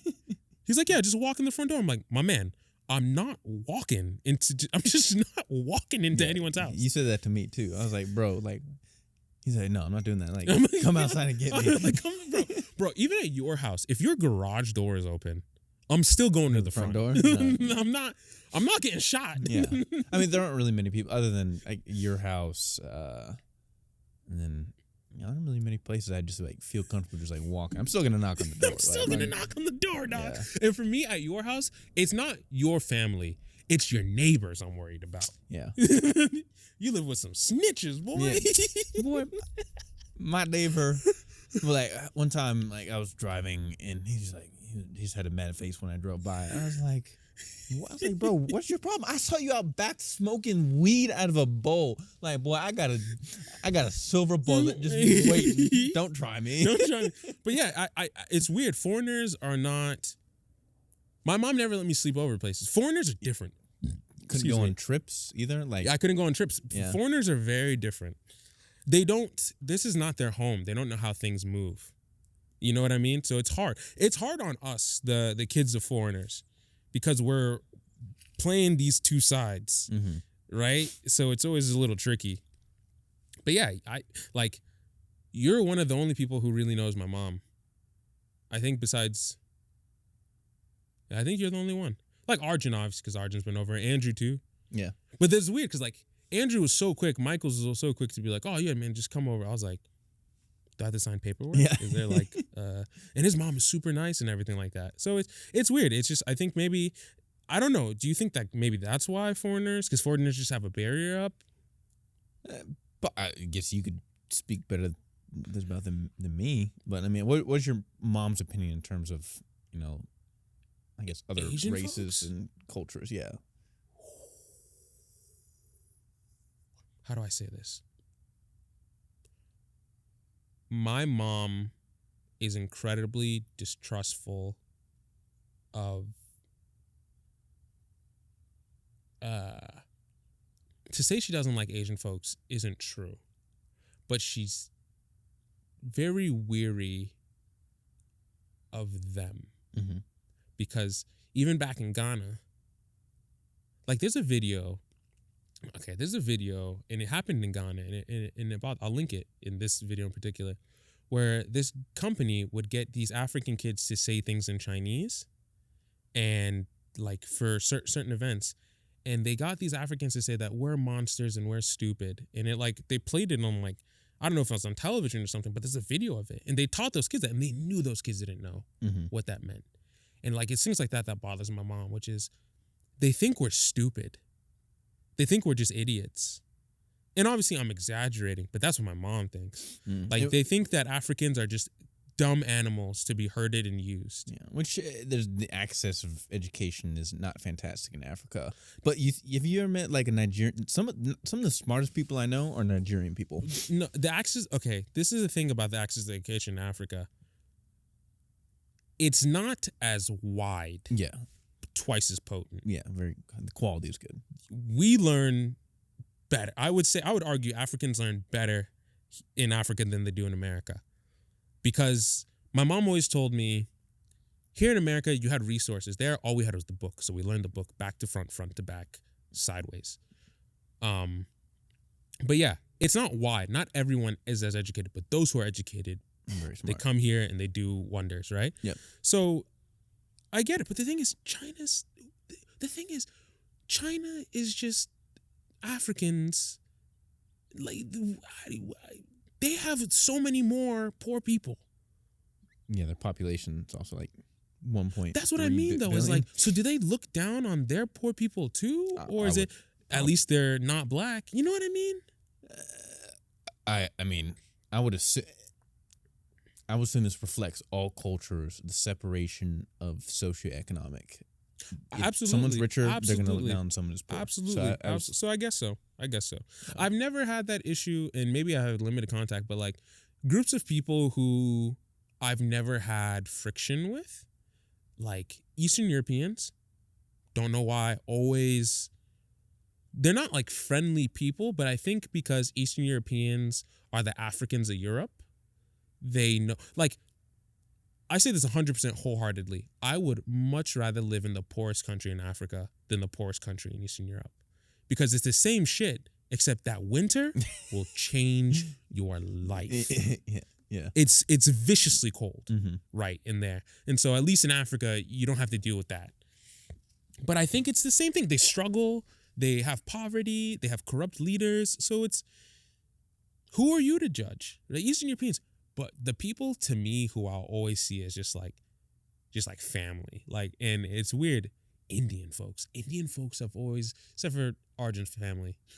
No, I'm just kidding. Always been super kind to me. Never judged me. Always been very good friends with them. Mm-hmm. In college, always we just get together like peanut butter and jelly. They're just really nice people. They don't seem like they hate anyone. And the thing is, they might, but they're really good at it. Mm-hmm. So you don't know. But like, I don't know. I've always gotten really along with them. Hispanics, friction. Until I start speaking Spanish. Mm-hmm. Then it's like, oh, but we have these weird racial things that I don't get. Yeah, I mean, it's not just in America either. Oh, it's everywhere. Yeah. It's everywhere. Like, what was the one that your friend, what's her name? I don't want to say her name, but you know what I'm talking about? She's like, I hope you're not one of those Arabs. I was like, God damn. What? What's that about? Yeah, that's just animosity between cultures. I mean, it just goes to show it's everywhere. It's not an American flaw, it's a human nature flaw. It's a human nature flaw. I mean, I don't know, man. There's nothing like dude, for me, and I don't like people very much, but there's nothing like meeting someone from a different country and gelling with them. Ooh, that feels good. Yeah. It feels great when you meet someone from like a weird, obscure country too. And it's like, oh, you're from Yugoslavia? What the fuck is that place like, bro? And then they're like, oh, you're from America? Like, what's that place like? And I'm like, shit, it's probably a lot like Yugoslavia. Like, I bet you a nigga from Detroit and somebody from Yugoslavia have a lot in common. Like, come up through the muck. So it's I don't know. But like, my final 2 cents on Asian Americans asking African Americans for help is, as African Americans, and we know what's right. We know that injustice anywhere is an injustice everywhere. We know how we want to be treated. We know how to treat people. We know what is right. We always have to be the bigger person. And I think that, notwithstanding, like, forget about how you're treated on earth. And if you believe in afterlife, but just for your own conscience, right?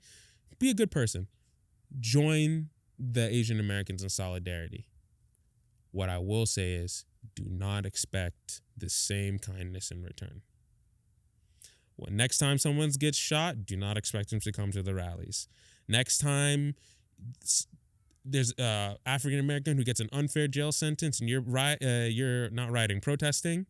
Yeah, that was, I don't know, that felt bad. You're protesting, don't expect Asian Americans to come out in force.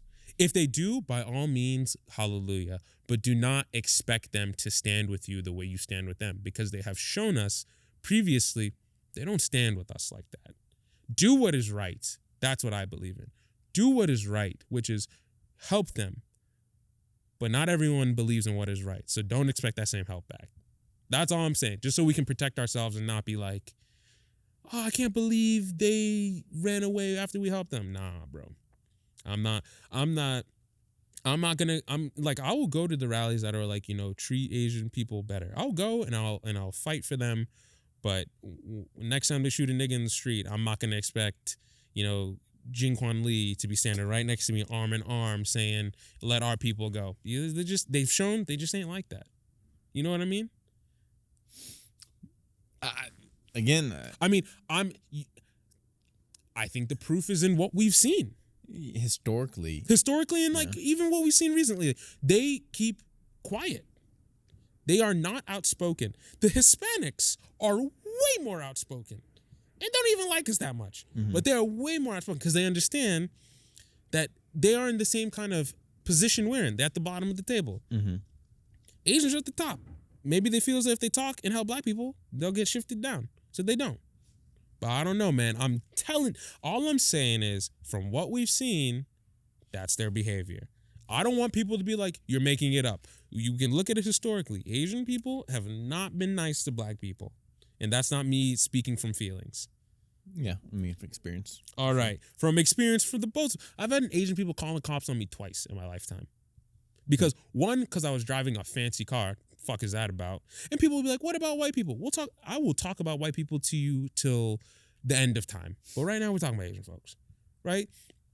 I've had them call the cops on me twice. One because I was driving a fancy car. The other one was because I was somewhere I wasn't supposed to be, which is walking home from tutoring. Yeah. I've been followed around like in a store before. Yeah, 100%. Right? Then they're going to be like, well, black people is here. I'm like, well, Asian people aren't nice. Yeah. If we're just going to make broad brush accusations, the fuck is wrong with you? Yeah. But yeah, man, that's my 2 cents on it. But is there anything else that you want to?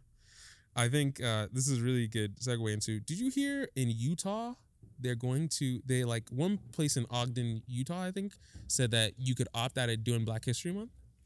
Oh yeah. And didn't someone say, what was the rebuttal to that? I'm going to opt out of White History Month. White history, yeah, just in general for the U.S.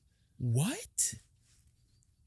I don't know. But can we kind of tear the peel the onion back? Peel the onion.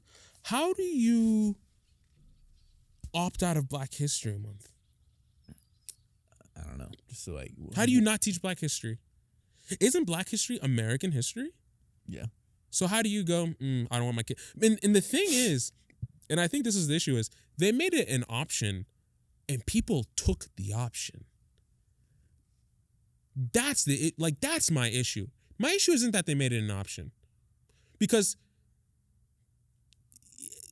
that doesn't hurt me as much as people saying, yes, I don't want my child to be taught Black history. That's what hurts me. Yeah. That's ridiculous. You think about fundamentally African American, at that point, they were Africans, basically built the South.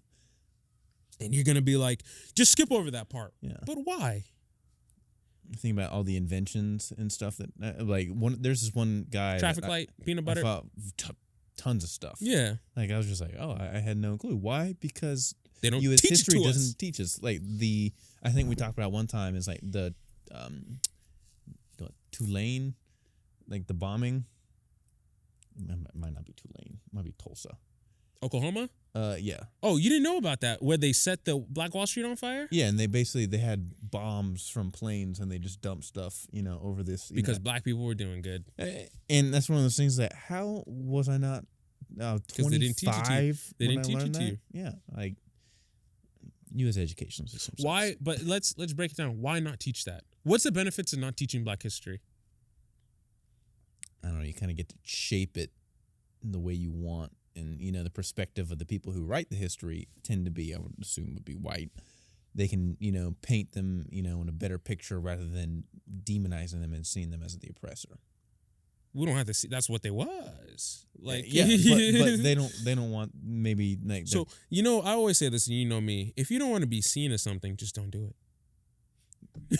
Yeah, that's what I say. That's a fair statement for sure. But I'm sure these people who opted out would be like, well, I don't want my child, to think Yeah, I don't know. Again, it still blows my mind that you don't want African American, history taught because it's such a vital part of the United States of America. Like, I don't want I remember we were watching. Did you watch Amistad in AP Literature? Did I take AP Lit? AP Lango Lit. We took one of them. I took Lit, so that was senior. Do you remember Amistad, where it's like Amistad's a movie where it's about these slaves who had a revolt on a ship, and then they made it to port, and then they were trying them. So that's basically the thing. And like in the movie, there were scenes where they were like whipping black folks and just like beating them. And I remember our teacher was like, "If you can't stand it, like you can step out." I was like, "Are you fucking?" People probably thought I was sick because I was watching. Is there something over there? There's a dog in the backyard. Oh, is it? No. I was watching that movie with a smile on my face. Not because I enjoyed it, because I was like, finally, like, watch what the fuck happened. Mm-hmm. Like, watch what. And she's like, if you can't stomach it, you can leave. And like, someone tried to leave. I was like, nah. Like, I got in trouble because I was like, nah. And I think it was the only black kid in AP Lit or something like that. I'm like, you're telling me this actually happened, and now that you have to watch it, you're like, oh, it's too much. Then it shouldn't have happened. If you couldn't, you get what I mean? Like, these are things that actually happen to people. Mm-hmm. You have to watch it. Niggas lived it. Yeah. You know what I mean? And I'll never remember. And it was the same. Shout out to Miss Uhas again, but not really a shout out. It's like, I don't think she should have given people the option to leave if they didn't like it. I don't think if it upset them. You know what's upsetting? Slavery. That was upsetting. Mm-hmm. And now we're gonna, like, it very much bothered me that like some kids were like, I can't handle it. I can't. Shut the fuck up. Like, it's first of all, it's a crucial part of history. It's something that happened, or like a representation of something that happened. But you don't get to just say, I don't like it, so I'm not going to see it. And I feel like this with these Utah people. I mean, let's be honest. Utah's not a state that I've ever been like, man, I want to go to Utah. If I die without going to Utah, it'll be too soon. They got good skiing. The fuck am I going to go skiing in Utah for? I go to Tahoe. I don't, like, honestly. I'm going to go to Tahoe, bro. Like, that's the most California state, bro. But like, Utah is like, but the thing is, what did we expect from Utah? I don't know. I mean, if this was California, I'd be outraged. If it was New York, I'd be outraged. If it was Atlanta, Mississippi, I'd be like, kind of expected that. If it was in Atlanta, I'd be outraged. Yeah. If it was in outside Atlanta, I'd be like, eh. But like, so I guess you get what you pay for. Those people are those kind of people. Mm-hmm. And then this is the problem. When you say, well, what did we expect from those people? They're like, how dare you? You're the same people who just said, I want to opt out of Black History Month. Yeah. Like, what's going on here? I don't get how you opt out of Black History Month, man. It's American history. Yeah, 100%. It's American. So you opt out of teaching that Obama was president, so you just skip those 8 years? Yeah. Nothing happened anyway. Fucking stupid.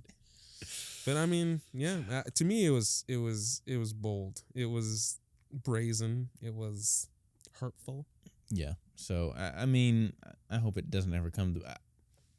I'm always a big proponent going back and redoing the whole U.S. education system. I just don't think I feel like going over like the slavery section in civil rights era, it was so brief. They were so quick over that. Yeah, shit. But have you seen that skit? And be like, all right, we're gonna talk about famous African American people. Like, it's like 4 bullet points, and then they're like, what? It's like that. It's like that guy that does the what's his name, Supreme Dreams, whatever. Yeah. And the teacher's like, oh yeah, Rosa Parks, number 5. Remember her, and then on to the next, and they're like, that's it. Black history is so like. I was lucky. I like to read. I like to find stuff out, so I would read up on it. But like, they don't learn anything about it in school, bro. I was in California and I was walking around, and me and my buddy were having a conversation, and I was like, I said something to the effect of, the average American is so unfortunate or so lacking in American history, they don't know, basic things. And so I went up to them, and I went up to like a couple of people. I'm like, do you know who Bobby Seale is or Huey P. Newton? They were like, no. I'm like, can you tell me who did the I Have a Dream speech?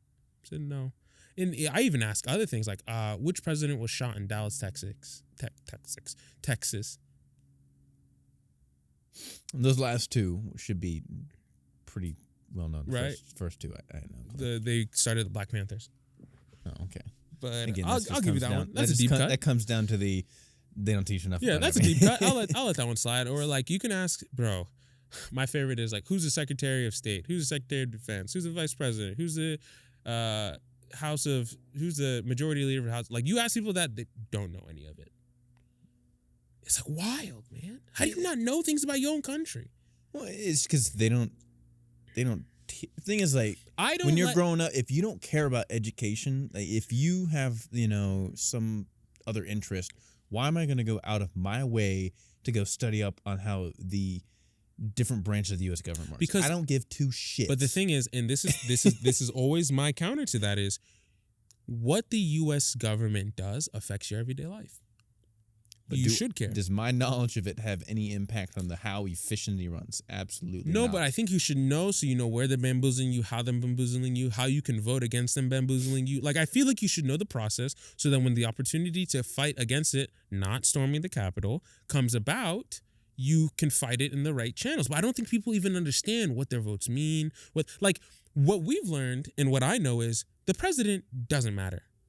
You need to vote for your Senate and your House of Representatives and get those locked down first, then get the president. It's not that it doesn't matter. But you get what I mean? It's a whole executive package. orders have been passed, underneath Trump and Biden. They're pretty effective. Yes, but if we want legislation that's going to change things, you need the House. But that's what I'm saying. It's like they don't understand those things. And I mean, that's stuff that should be. But in terms of like, oh, well, if this person dies and that person dies, and then they supersede them, I'm like, it's kind of stupid. I get it. I don't vote for that. I will say that in the past, I would let you get away with they don't teach that. Nigga, you have a supercomputer in your fingers. You can know anything. That's what bothers me. We have the means to know everything, but we're more stupid than ever. Yeah, and again, this comes back to my point: is if you don't care, why am I going to waste my time? So, what do niggas care about? Stop. Why do you care about cars? Because I like mechanics, okay, the engineering aspect of it. And then someone's going to come back. Well, I care about some other thing. Be like, that's stupid. But like, oh, well, I think cars are stupid. Like, I don't care. It gets me to point A to point B. It makes no difference. But this is what I'll say. If you ask me to eloquently describe to you why I like cars, I could give you almost a dissertation.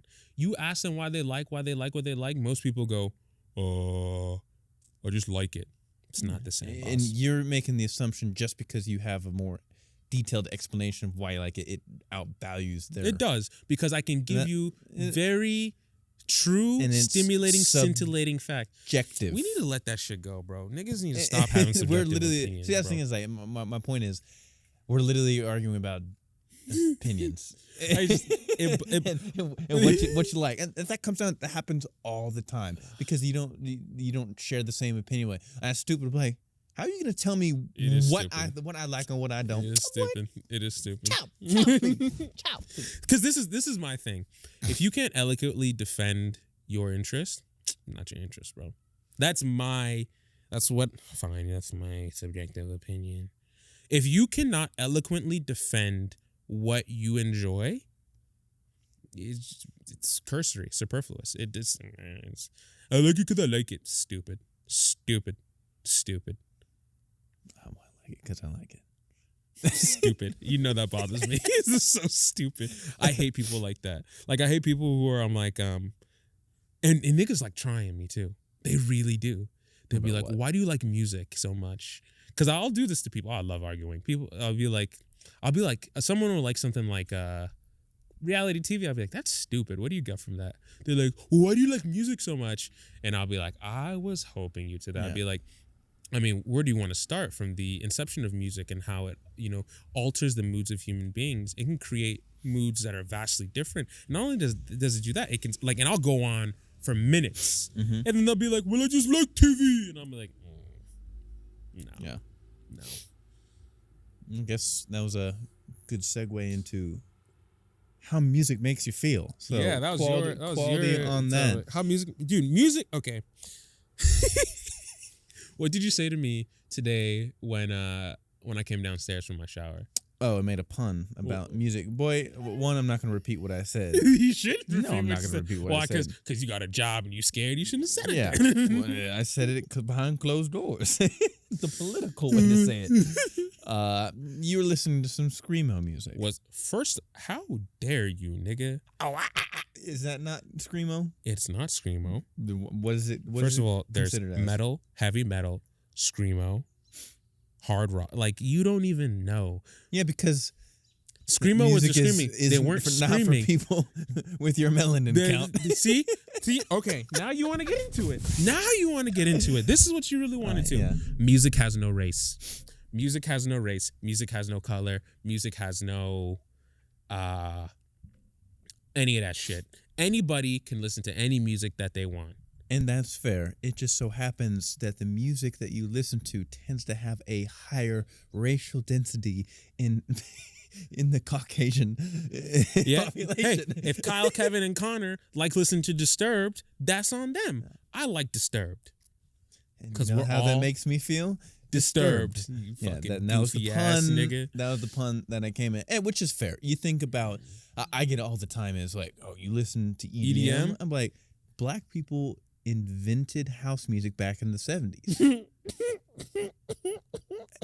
And so, yes, I like house music. I don't think you get why that's funny, but I'm gonna let it simmer. What? House and black? You said black people invent the house music. Swing low. Swing. Damn, you going to hell. I'm going to hell. But what we've seen is the. I don't care who made it. I like it. Yeah. But their correlation is the expanse of house music has been dominated by the European scene for sure. So you have all those countries that dominate. So they make the assumption, oh well, that's like European. That's white music. I'm like, no, I like this music because it resonates with me, and the way that your mind is able to connect with music and take you back to maybe the first time you heard it or festivals. Bro. Oh, that's what I God. love. I love that. It's music. So like, there's some music particularly, and for me, there's some songs that take me back. It's nostalgia. So like when I first moved to California, there's some songs that I listen to that take us back to when we were in Amsterdam. But like what I was listening to today, like Disturbed, like now I know why it's a national anthem for school shooters everywhere. Like that shit makes you feel invincible. Came out like Tim Tebow out of a huddle, ready to run through walls. You feel so powerful. Like, and it brings you up. And then, but I also listen to like classical music. And classical music, that's like when you listen to the instruments and how they dude, music is okay. Let's. This brings me back to one of my favorite posts of all time from Black Monopoly. What? Was Mozart black? Yeah. Was Mozart? I read that. I'm like, you guys are reaching. I was like, I don't know about this. He was born in Austria. I don't know. I don't know. But like for me, let's try to racify all music. If you like some classical music, who's that for? People that appreciate. No. Give it a race.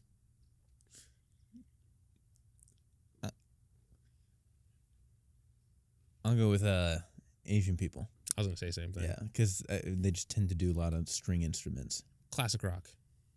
White people. Soft rock. Americans. Millennial white people. Indie. Hippies. So white people. Folk.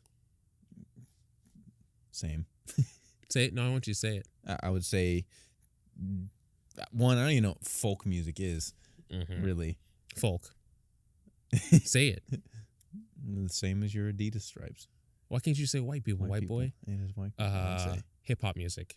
African Americans. Rap music. African Americans. Soul music. African Americans. The blues. African Americans and blues. You just I feel like that's a mix. I feel like a lot of white people like that too. What do they have to be sad about? Life's great for them. Disco music. That one's. I'll give that a mix too. Well, if you ain't seen Psych episode, Gus had the big afro on. Yeah, Gus is black, dipshit. Yeah, that's what I'm saying. So isn't it black people for disco music? I feel a lot of white people did disco too. The great bringer together. The what? The great bringer together. Yeah, because that's how. Eventually how house music kind of came about. Yeah, it's from there. Yeah. House music. Yeah, but that was black people because the clubs and stuff were segregated, and so they kind of came up with their own. House music. You talking about OG? Like Nigga, stop asking Freddie questions. Knuckles? I want clarification. House music. What group of people are most associated with house music? Europeans, whites. Okay. And these are just general assumptions. It's all based arbitrary. Yeah, it is. And But you know what bothers me? what? If you... But you just mad that you listen to country music and you take heat all the time. Break up in a small town. I don't know why you always... Because I went song. on Facebook one time and it's like, so can listen to Break Up in a Small Town. I was like, damn, my nigga going through it. I was going through it. Oh, man. I was. But like...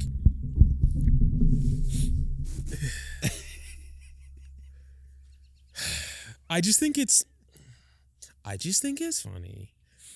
I think it's a little weird that you can hear Waka Flocka Flame coming out of a car. And if it's like a little blonde-haired, blue-eyed white girl and she's rapping along, you look at her funny. The same way, if you hear Break Up in a Small Town and you see me, you look at me funny. Yeah. Like, why do we racialize music? I don't know. I think it's stupid.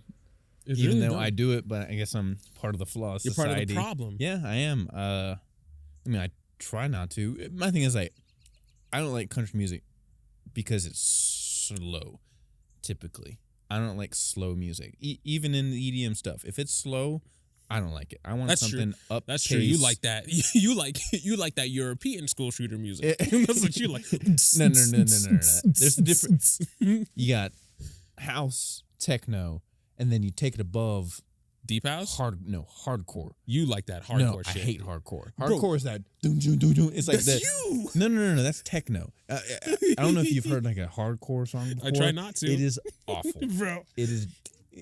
Some People love it. I'm going to give you a little bit of... This is when I questioned our friendship. When we went to Tomorrowland and we were in that dome and we were in a place and the music was just like, dun, dun, dun. I was like, I got to rethink this friendship, It was just that deep techno bass. I hate that Boy, that shit, it was day 4. You love that. You were mad. You were You just love mad. You're that. like, bro, like I'm tired. I'm so tired. I haven't eaten. No caffeine. No, but I'm like on that E. music is so and that's for me the way you don't like country. I can't stand that shit. Is like it feels like someone just drilling into your skull. I love it. Don't. It's like God. But like I don't get it. Like music is one of the things in life that hasn't changed since its inception. Music has pretty much been the same. Since music has been created, it's been the same. It changes sounds, but it still, follows the sounds from back in the day. And I don't know how you can racialize something that people interpret differently.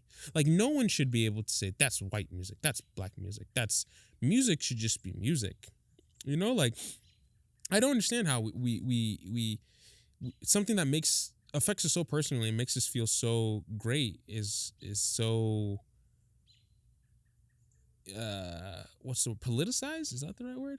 I will say this though, jumping back on the Morgan Wallen thing we said last time. After he did say the N-word, his sales went up like 4 times. That kind of bolstered my opinion to never go to a country music concert ever. Right? But the issue is, it's not the music that I dislike. It's not like he's singing, just go back there and hang 'em. It's like, no, that's not what he's singing. And he's not singing music that is, like, and that's one thing I've never heard, like songs that were specifically against African Americans. I'm interpreting his music into my life. He might have not written that way, but I'm allowed to do that in a way I like. But like, I'm not going to go to a country music concert because I don't think the people there enjoy the music. I think, and I don't call those real music fans. If your feelings about people supersede your feelings about music, it's like church, right? If you can go to church and you can see someone different and you won't worship because they're there, you're not really about it, right? It's the same thing to me. It's like if your feelings about a person or their race supersede your feelings about the music, you're not a real fan.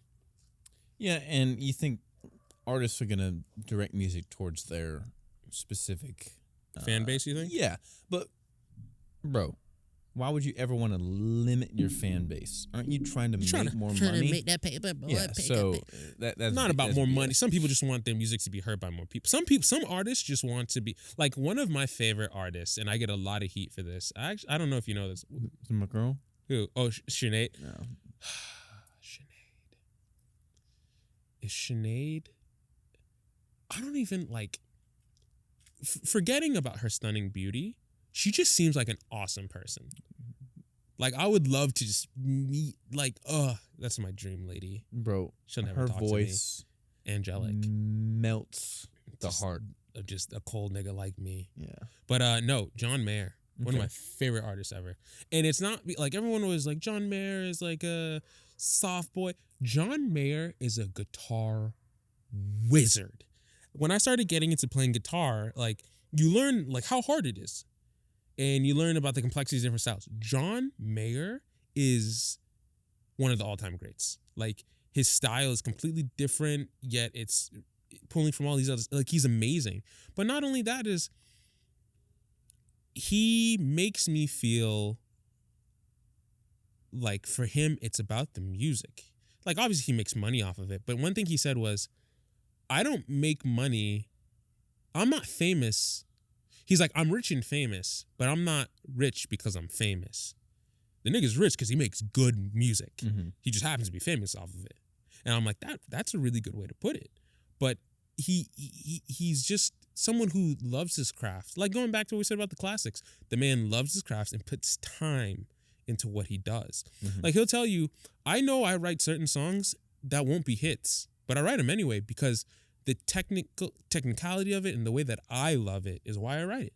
And I'm like, yeah, dude, I love that about him. And like, why would I ever put a race to his music? I'll be out there with little white bitches singing, my body is a wonderland, your body's a wonderland with the best of them. Like, I don't care. I only know like 2 John Mayer songs. And another thing is like, I hate the way race plays into me.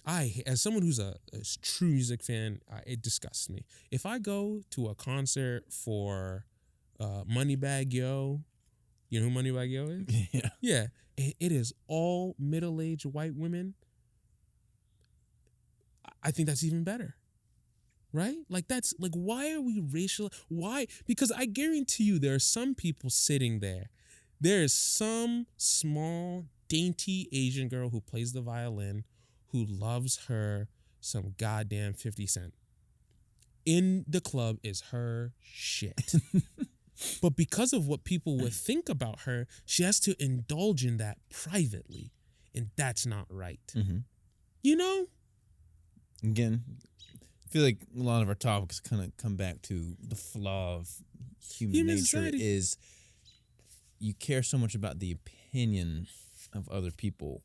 You don't care, so you'll openly say it in the way you exercise it. But a lot of people, I've enjoyed, electric music for a while. You have. But, I never outwardly talked about it, because it's white music. Now I'm at the point where, like, I love that stuff. Like, Yeah. I'm not going to hide it because, bro, I go to festivals, I vibe to this stuff, I listen to mixes, I don't care. It's part of me. I like that music. I don't want to say this, but I have to. Going to. Did I feel like I might have put you on Mad Decent Block Party? Because I I'd remember listened you to didn't stuff want to go. before then because one of, like, the more mainstream stuff now was Yeah. Martin Garrix. Like, Animals was like the first time I heard it. That was College. That was a big song for That was us. I had that in high school. Yeah. That's when it came out. And then the first time I went to a festival was Mad Decent, which was like a mix of rap and EDM. Yeah, Now when we look back at, bro, that lineup was it's phenomenal. It's phenomenal. Stacked. But I